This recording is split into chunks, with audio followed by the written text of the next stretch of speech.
Okay, we are back. So I just mentioned that we are looking at the try and except block, and I mentioned I did something very wrong, right? This small piece of code here, right? This is a very bad idea. Now, this actually is the biggest crime of a Python programmer.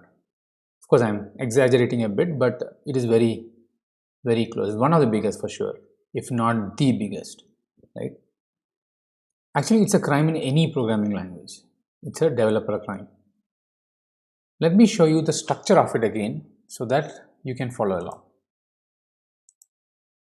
So there is a try, and within the block you are doing some work, and we have an except clause, and in the except clause we are just doing a pass. Now there are subtle variations to this. Instead of just defining except, you have except and then you put exception, the word exception, this.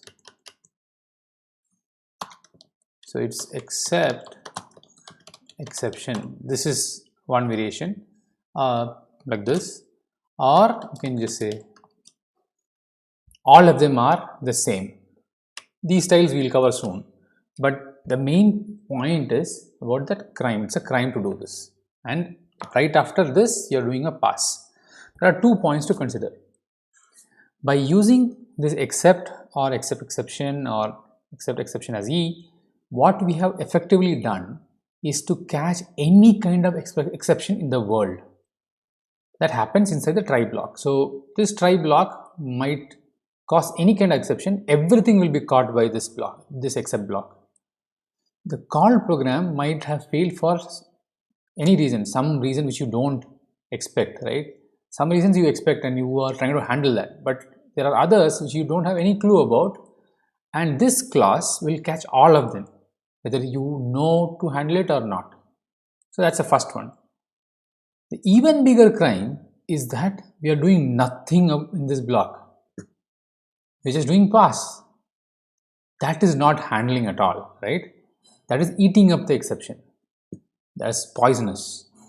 Something has gone wrong and there is nobody who knows about it.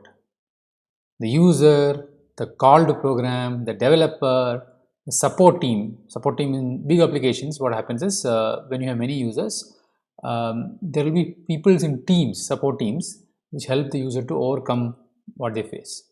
Now, when you do this, so neither the support team, nor the user, nor the program, nor the developer, none of them know that something went wrong because you just ate it up. By doing this, we have ensured that the problem is never found and never corrected.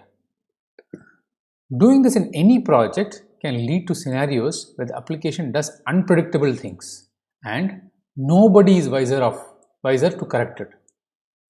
It can lead to users losing faith on the application completely and developers never knowing what went wrong. Never do this in any application or program which you develop, okay? Never do this. If you see its presence anywhere, change it immediately. A few things you could do. I'm going to list them now, but you will see them in action soon. The minimum thing to do is to announce that something went wrong. This could be so when here inside the block, right? This could be a simple print or a logging statement stating all the information you can provide about the exception scenario. Just print with all the information, the exception information, whatever, and print it here or log it. Better is logging. In big applications, you use logging. This is the bare minimum, right? Of course, the printing should be visible to the people who matter somehow, right? So the developer at least should be able to see it. If you are printing it somewhere and nobody is actually seeing it, it's useless. So if you print and it goes into oblivion and nobody is actually looking at the print statement in terms of logs and things like that, then there's no point. It's useless to do it. So the purpose of announcing is that somebody is hearing it, somebody is looking at it. The next thing to do is to see if you can change the fact that we are catching all exceptions in the world, right? More on this soon. Try to figure out if you can pick a more specific exception and work with that. This ensures that only the relevant exceptions are caught and rest of them bubble up and are handled in the right places. The first step which I said about announcing is still required now in this case. So once you do announcing, that's a minimum. The next step is this. The third thing to do is to see if you can properly handle the relevant exception. If you don't have the context of the code, then this is very difficult to do. In such a case, the earlier steps would still add a lot of value. I want to reiterate, never eat exceptions. If you are hungry for a piece of chocolate, go reach for a piece of chocolate and or ice cream or even salad. Eating exceptions is worse than crashing the program. I'm not saying that you should crash the program. That's bad. But eating exceptions is worse. If in the pursuit of not crashing the program, if you're eating up the exception, it's worse, much worse. Remember this. I will continue with the try except block in the next video. I am dedicating this video so that you are very clear. This is a crime. Never do this. Catch you soon.